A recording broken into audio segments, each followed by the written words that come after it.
Hi everyone, it's Jazz, and I am here to do my monthly blogging Q&A. So, for those of you who don't know me, my name is Jasmine. I've been blogging for a little over 10 years now. I have a blog called Miss Millennium Magazine, and I have another called Blogging Money Life, one that I partner with my husband Chris on. And we talk about different topics when it comes to making money with blogging, as well as our lifestyle when it comes to blogging. So that is why I like to do these monthly Q&As, because it's an opportunity to actually get to talk to you guys about something that I love, blogging, of course, and also just getting a chance to answer your questions that you may have about it. So if you're on, go ahead and leave a comment. Let me know where in the world you are right now, so I know who I'm talking to. So I'd like to give you guys a little bit of a background on my blogging journey before I get started with answering questions. And then what I typically do after that is tell you about the theme for today's Q&A. Now, I have a theme every month about when it comes to your blog, right? From driving traffic to it, making money with it, writing great content. And I like to have a theme because I can go a little bit more in depth with different topics. So, in regard to the topic today, I would love to talk to you guys about affiliate marketing. Now, affiliate marketing is interesting for me. I've had quite the journey with it because it was one of those things that has always been there since I've been blogging, and I've been blogging for over a decade now. But it wasn't something that I fully embraced until a couple of years ago, because I was feeding into a lot of the hype that was being said about affiliate marketing. It looks easier than it looks. It's way more difficult to make money if you don't have a whole lot of traffic to your site. Um, and honestly, I was getting a lot of the wrong tips. Just because you place an affiliate link on your website doesn't mean people are going to click and buy. Those are the things that kind of deterred me from getting started with affiliate marketing. But things that I realized along the way when it came to affiliate marketing is you can definitely make money with it, even if you're a new blogger, even if you don't get a ton of traffic to your site. There is more to it than just adding a link on your website and hoping that people will click and come. And if you understand the strategy when it comes to doing good affiliate marketing, as well as making sure you're getting traffic to your articles, it's pretty good. So I'm going to talk a little bit more about that today. All right, so I see we have Grizel. She says she's watching from Pearl of the Orient. Hey, Grizel, thanks for jumping on and watching. Always good to see you here. So let's jump right in, shall we? If you guys have any questions along the way, let me know what they are in the comments, and I'll be happy to get an answer for you guys. Okay, so let's start with what the heck is affiliate marketing, right? It's one of those things where I feel like it's like a buzzword at this point. People talk about affiliate marketing, about how it's passive income and it's the best way to make money with your blog, but what the heck is it? So it's pretty much when you decide to partner with a brand, and instead of them paying you something upfront, they're paying you incrementally based on how you perform. So you get a special link that says Jasmine's affiliate link or whatever it is for whatever the brand is. And anyone who clicks on my link or purchases something or does whatever the action is that the advertiser wants them to do through my affiliate link, I get a part of that, or I get some type of fee. Now, what you get paid and how much you get paid varies greatly depending on the brand. Some brands pay you a percentage of the sale. So let's say they'll give you 10% of a $100 sale. That means you're going to make $10, right? Or they may give you a flat fee for everyone who signs up with their email address. You get paid $5. So that's another way that you could possibly make money with affiliates. But I think the real thing that differentiates affiliates from other ways that you can monetize your blog is it's very action based, right? So they have to click your link and they have to do a certain action in order to for you to get paid. Now, The tricky part here is how do you get someone to take the action that you want them to do? It is trickier than it sounds. It's one thing to get traffic to your website, right? Like you do that every month with your blog. But how do you get the right person to read the right article and take the right action on a particular post? Now, that is where affiliates get tricky. And what I have found is a lot of bloggers, they don't know the answer to these three questions, and they give up. They give up a little too early, or they continue to go down the path of trying tactics that don't work as well and say, oh, affiliate marketing doesn't work. So I'm a big fan of like other monetization efforts such as sponsored posts because you get paid up front, advertising because it's a lot easier to drive traffic to your site, and just whether they read the article you want or take a certain action, you know that you're going to get paid. But with affiliates, there are these stipulations involved, and that's where it gets tricky. So let's talk through it, right? What are the strategies to actually making money with affiliate marketing? The first thing is making sure you pick a good affiliate program. I've seen some affiliates where they sound awesome, like it's a brand that everyone loves, it should be easy to sell. And then you look at their affiliate program and they're paying you pennies, right? If it's something where you're getting a bunch of traffic and you know that it's going to, people love buying this thing. Let's say what's something that people buy a lot of. Let's say a bottle of water, right? You're selling a bottle of water. It's the best bottle of water in all of the land, and people are always buying their bottled water online. Let's just live in this fantasy world for a second. And you know that you're going to get paid. This is a great affiliate program because it's a popular post or popular product. But that affiliate program is only going to pay you 5 cents for every person who buys a bottle of water.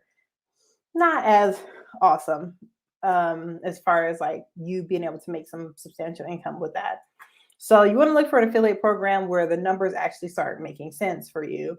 It's okay to ask questions about, okay, how do I get paid? Is it based on email signups? Is it based on people purchasing the product? Or is it based on people going to a page and watching a video? It really depends. So make sure you understand the terms as far as what exactly are you getting for that particular affiliate. And then the other part you want to make sure of is, do the numbers work, right? Like I just mentioned that example of getting like 3 cents per bottle of water sold. They're probably selling a bottle of water for like $2. You can bring that up to your affiliate manager and say, hey, actually, I would like to get paid 50 cents per bottle of water. So I think that's more fair. I have more traffic. I think I can do this. Let's go with that instead. So understand those terms. And if it's something that you feel like you should probably get more of, don't be afraid to negotiate. You can negotiate the percentage. You can negotiate maybe doing something else. Maybe you want to try out that product or get it sent to you in the mail so that you have a better example of how to describe this on your blog. Understand what those terms are and don't be afraid to negotiate what you need so that you can get the sales that you want. All right. So we talked about the first thing, which is making sure that you pick the right affiliate program, right? I saw a couple of comments come in since I talked through that first one. We see Chris. He said, hey, it's Chris. I'm watching from the kitchen with the cats. Chris is my husband. I mentioned to you guys, he runs Blogging Money Life with me. He is always on our Q&As. So, hey, babe, thanks for watching. Griselle has a question. She says, I see a lot of bloggers using interviews as content. What do you think about that method? Do people really watch these interviews? Oh, that's a good question. Okay, so when it comes to interviews, they're great because one, you get to talk to someone else as far as being able to share their knowledge as well as your own. But what's great about doing interviews is the person that you interview may also have an audience. So you can promote it to their audience saying like, hey, they're probably saying this to their audience. Like, I'm going to be on this blog post or on this podcast or doing a video. make sure you tune in. So now you're getting exposure to this whole other audience that you probably wouldn't have gotten exposure to before. And then for your audience, they may also like that person that you're promoting. Or if they don't know who they are, they could be looking at it and saying, like, oh, this person sounds interesting. Let me go to this interview and see what they're all about. So, yes, I think people do watch interviews depending on the audience that they have and the topic at hand. Like, if I told you this month I'm going to do a video and I'm interviewing this blogger who brings in $2 million a month, even if you don't know who that blogger is or what they've done, you may be intrigued because you want to know who this blogger is who makes $2 million and is going to talk about it on the video. So yeah, I think they work, and it's a great way to bring in more traffic and more content to your site. So really good question. All right. Chris says, if I'm negotiating, how do I know what my blog is worth? So I'm guessing this is in regard to the first topic I said, where if you are going to figure out your affiliate program, and if you don't like the terms, you can negotiate. I have found that affiliates are a lot more lenient when it comes to negotiating because they're not losing anything, right? So if you say, hey, instead of getting paid $5, I want to get $6 a sign up, and just work with them for there. I feel like it's not a matter of knowing what your blog is worth. It's just a matter of asking for what you think you should get or what you want.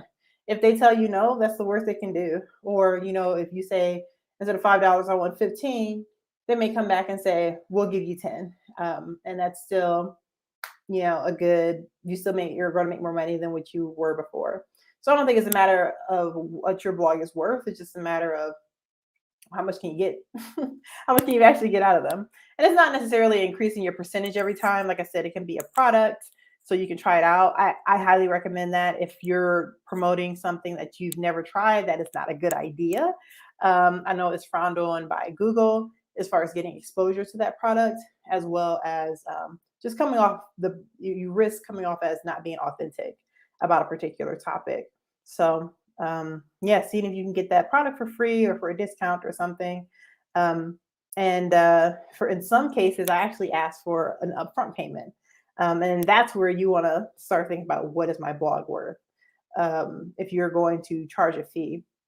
So I do have a product called the Sponsor Post Pricing Toolkit. And it's pretty much it comes with a calculator where you can put in all your data for your blog, such as your website, your domain authority score, your social media followers, and just a number of other things to figure out how much you should be charging for, let's say, a blog post, or if you wanted to post something on social media.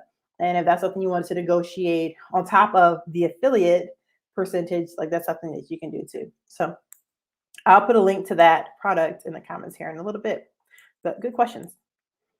Okay, so I already talked about the first strategy, which is making sure that you pick a good affiliate program, right? Now let's talk about the second strategy that is important when it comes to affiliates, and that is making sure that you do your keyword research. Now, you should be doing keyword research for any blog post that you do, just so that you're making sure you're getting organic traffic to your site, right? But when it comes to an affiliate product, you want to make sure that you are keeping that name of that product in mind, as well as any queries people may search for to find it. So let's say you have a Toshiba television that you're getting a percentage for anyone who buys it, right? Keywords I'm going to look for that television is exactly the keyword Toshiba television series A, whatever it is. I'm going to look for how much is a Toshiba TV. I'm going to look up how does Toshiba TV compare to these other brands of TVs. Just think through yourself, like if you're getting ready to buy a new television and you're considering a Toshiba, what type of questions would you ask Google? And those are your keywords. Those are the ones you want to go ahead and do a search on Google for to see how they rank. I personally use a tool called Keywords Everywhere. And it's cool because I can just do a search on Google and they'll tell me how many people are searching for that keyword per month, as well as what the competition score is. And for keywords everywhere, I think my rule of thumb is you want to have a search volume of at least 70 per month, and then you want to have a competition score of less than 0.20. That's what I use for my site to make sure that I'm getting good traffic for that particular keyword. You know, if you can get less competition and a higher search, that's even better. But you want to find multiple keywords to use in your blog post. Once you have your keywords, you want to make sure those are implemented in the actual article, right? So making sure the keywords are there. Make sure your keyword is in your title of your blog post, and then making sure your keywords are included in your subheaders in your article. Those are all really important places for your keywords to be when it comes to posting on, when it comes to writing your article for good SEO. Now, the SEO portion of this is important because you want to get good traffic to your article, and two, you want to get the right people to your article. Right now, if you want to target people who are on the last stages of buying that Toshiba television, then make sure you're looking at keywords they would search, not someone who's in the first stage of buying a Toshiba television. So you do not want keywords that are along the lines of, what type of TV should I buy? That's someone they just started. Like, they don't know what the heck they are looking for. They're not in your camp for Toshiba television, getting ready to buy it. Right. So you want to be precise and think through someone who has already done some research. They have an idea of what they want to buy. They more than likely want to buy your product. You just got to put them over that edge. Right. So writing an article like 10 reasons why the Toshiba television is my favorite one of all time.